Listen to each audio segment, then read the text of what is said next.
dreams. What is the spiritual dream meaning of acid? This isn't just some question you Google at 3 a.m. It's an emergency signal. And you keep hitting snooze? Virginia Woolf. She knew exactly what it felt like to be dissolved from the inside out. For her, it wasn't a metaphor. It was her life.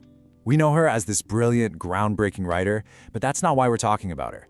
We're talking about her because she died without ever understanding what was eating her alive. So don't think of her story as some tragedy to pity. It's not. It's a case study. It's a warning. She understood the feeling of acid long before most of us had the language for it. I mean, just look at this timeline. Her mother dies, abuse starts. Then come the voices, the breakdowns. She called it her mind losing its edges, dissolving, burning. And yet somehow, through that hell, she wrote Mrs. Dalloway, To the Lighthouse. For decades, she held it all back with pure iron will. But in the end, that will broke. In 1941, she walked into a river with stones in her pockets, and she didn't walk back out. And here's the brutal, aching truth of it all. That acid, it was never her enemy. It was a teacher. The real tragedy wasn't her death. It was that she never had the tools, the language, to understand what that teacher was trying to tell her, to understand what it was trying to dissolve and why. And that's where her story ends and yours begins. Because you are alive, right now. You have the chance she never, ever got. So let's talk about this corrosive process. What is this dream actually screaming at you? Because believe me, your subconscious isn't being dramatic. It's being clinically precise. So what is your dream of acid trying to tell you? And I want you to hear me on this. This is not a curiosity question. This is a survival question. When acid shows up in your dream, it's a pointer. It's your subconscious forcing the issue because your waking mind keeps looking away. It's pointing a giant burning finger at something, a relationship, a job, a belief that is corroding you, slowly, methodically, dangerously. It's an urgent demand to look before it burns all the way through.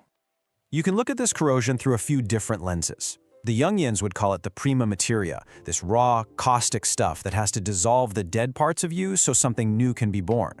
From a cognitive view, it's about self-corrosion. You know, toxic thought loops, the fear of being eaten alive by your job or a grief.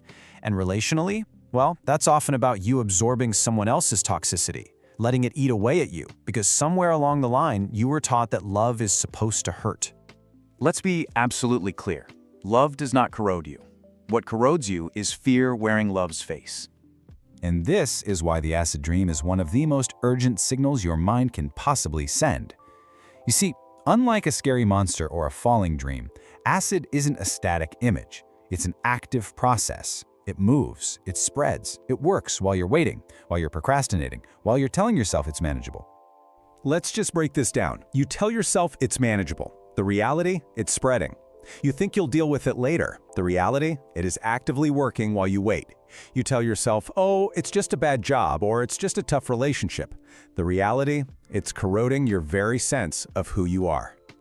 Okay, so what's your way through? Your work now is to face the very questions that Virginia Woolf, one of the sharpest minds of her time, never had the tools to answer. But you do. You have them, right now. So, question number 1. No evasion, no excuses. What acid is dissolving in your life? Name it. Question 2. What are you allowing to burn through you right now, simply because you don't have the courage or even the language to name it? Is it that inner critic? Is it rage you swallowed down years ago? Is it a grief you just refuse to feel? And finally, the most important question of all, what new version of you is waiting to be forged on the other side of this? If, and this is a big if, you just stop running from the heat. Your honest answer to that question, it's not just an exercise, it is your way through. Part 2. All right, let's get right into it. The first kind of acid dream we're going to talk about is the attack. This is all about corrosion from the outside. The source of the pain, it's external, it's happening right now, and you know exactly what it is. So if you're dreaming about acid burning your skin, this is the most visceral one. It's the most urgent. Your psyche is basically screaming at you that something in your life is hurting you on contact.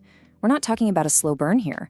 This is a daily interaction, a job, a relationship that's a straight-up emotional wound. And your dream is making it physical, so you have no choice but to pay attention. Okay, so what do you do about it? Here's your move. I want you to list 3, just 3, recent interactions that left you feeling totally exhausted or even ashamed. Now look at that list. What's the common source? Look, you don't have to burn the whole bridge down today, but you absolutely have to stop pretending it isn't already on fire. Now, what if the acid isn't on your skin, but it's dissolving your belongings, your house, your clothes, the things that make you, you? The target here is your identity. This dream is a huge red flag that some external force, maybe it's a partner, a boss, a family dynamic, is systematically undermining your confidence, just erasing who you are and what you contribute. So what's the move? First, you have to identify that influence. Who is rewriting your story?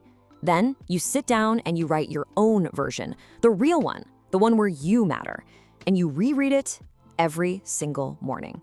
And let's be clear, this isn't some fluffy positive affirmation. This is reconstruction work.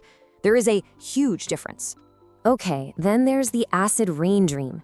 This one points to total environmental toxicity. See, it's not about just one person anymore. It's the whole atmosphere you're living in. You've been breathing in this normalized anxiety, this constant low-grade criticism, this low energy, and you've started calling it your personality. The dream is here to tell you, no. You became this way because of where you were planted, not because of who you are. But what if all that corrosion, all that pain, isn't coming from out there at all? What if the attack is coming from inside? And that brings us to the second category, the poison. We're talking corrosion from the inside. And honestly, these are the hardest dreams to face. Why? Because they show you exactly where you are participating in your own destruction. Let's just be brutally honest. When you drink acid in a dream, you are dreaming of self-destruction, full stop. Your subconscious is showing you, in no uncertain terms, that you are consuming poison. Maybe it's that voice of relentless self-criticism, maybe it's an addiction, or maybe you're swallowing blame that belongs to someone else. So what's the play? You have to name it. Name that obsessive thought, that memory, that belief you keep coming back to. You know the one that makes you feel completely worthless. That's the acid you're drinking.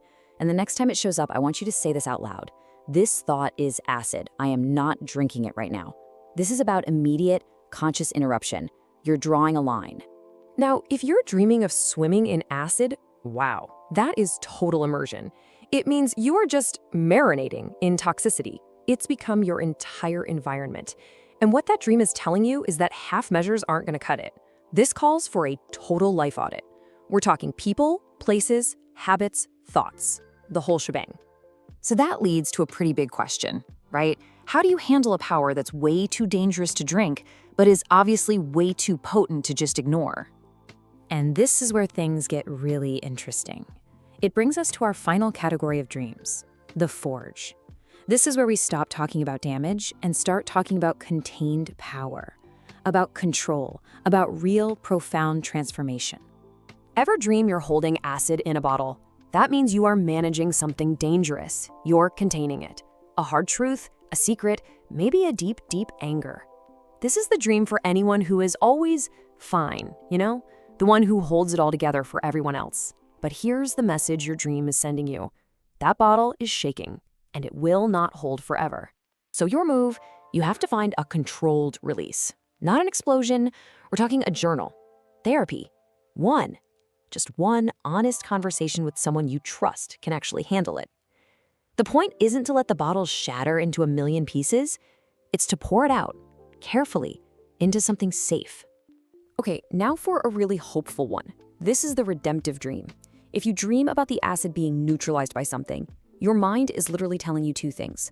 One, healing isn't just possible, it's happening. And two, it's showing you how. The message is, you are ready. So you have to pay very close attention to what stopped the acid. Was it water? That's your cue to find a way to process your emotions. Was it light? You need to seek clarity, some kind of new awareness. Was it a person?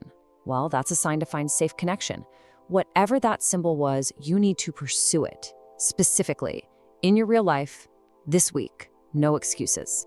And all of this, it brings us to the final, most intense symbol of them all, alchemy. When you see acid and fire in the same dream, you need to understand you are in the presence of the most powerful symbol for transformation your mind can possibly create. Let me be absolutely clear. This is not a warning dream. This is a forge. It shows up only at the most profound turning points in your life. We're talking the death of an old identity and the birth of a new one. So what does that mean for you? The takeaway is this. Stop fighting the fire. Stop trying to claw your way back to the person you used to be. Instead, you need to stand in the heat and ask yourself one simple, terrifying question. Who is being forged here? Part 3. So you've gotten the message, but let's be crystal clear about something. This isn't a message you just sit with and think about. It's a message that demands you do something. This is not about contemplation, it's about action. The stakes are brutally simple. You move or you don't. And if you don't, well, you're just letting the corrosion keep eating away at you. And that is not a survivable long-term strategy. It's just not. So where do we start? We start inside. These first 2 tools are about turning inward, about facing this dissolution head-on and giving it your full, undivided attention. First things first, forget your daily gratitude list or your Dear Diary. This is something else entirely. This is a weapon, a specific document you open only for this work. It's a container for the fire. 3 times a week. That's the minimum. You open this journal and you answer these 3 questions and you do it in this exact order. No editing, no justifying. The whole point is to shift from being the thing that's being destroyed to being the alchemist who's directing the flames. Look, this dream lives in your body. All that trauma, all that swallowed anger, that toxicity, it's not just in your head. It's stored in your muscles, in the clench of your jaw, in the tightness in your chest. Talking is crucial, yeah, but it's not enough. Your body has to get in on this. So here's the drill. You choose a practice. Running, boxing, dancing, I don't care what it is. Before you start, you name what you are releasing. And you say it out loud. Then you move. You let your body scream and sweat and do what your mind can't manage on its own. If you're not moving, you're working at half capacity. And you absolutely cannot afford that right now. Now, all this internal work, it has to build outwards. You can't just do it in a vacuum, locked away in your own head. It needs air. It needs to be seen. Just one. That's all you need. One person. I'm not talking about a support group, and I'm definitely not talking about some vague social media post. This isn't a performance. It's about one safe person. Trying to go this alone is just dangerous, plain and simple. Every single day you spend with this by yourself, you're just giving the acid a free pass to spread without any resistance. The antidote?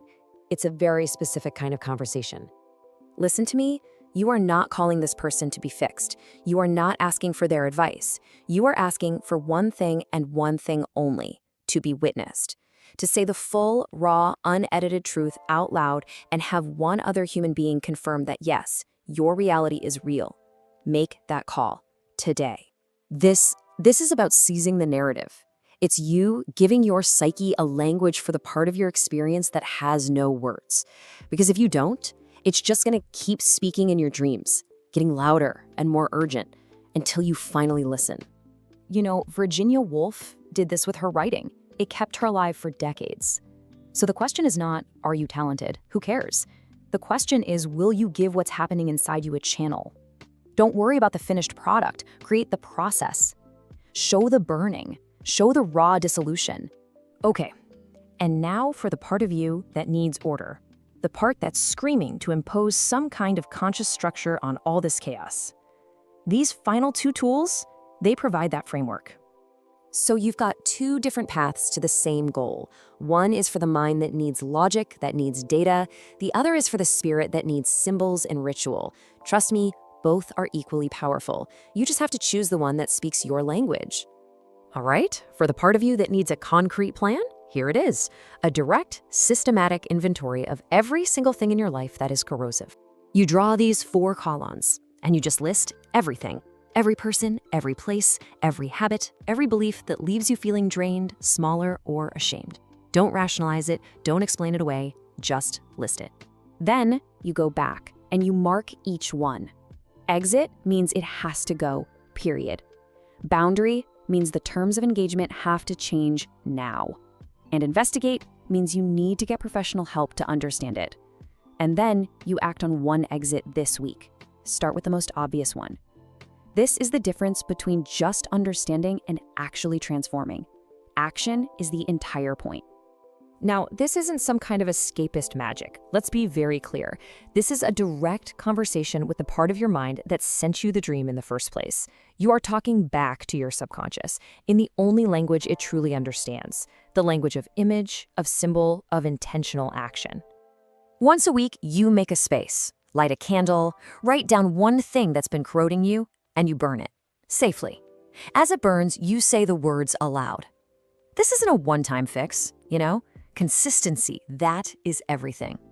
Which brings us right here, to the end, to the final, non-negotiable choice that you and only you have to make. She wrote that in her diary. I mean, she was trying. God, she was always trying so hard to arrange the pieces.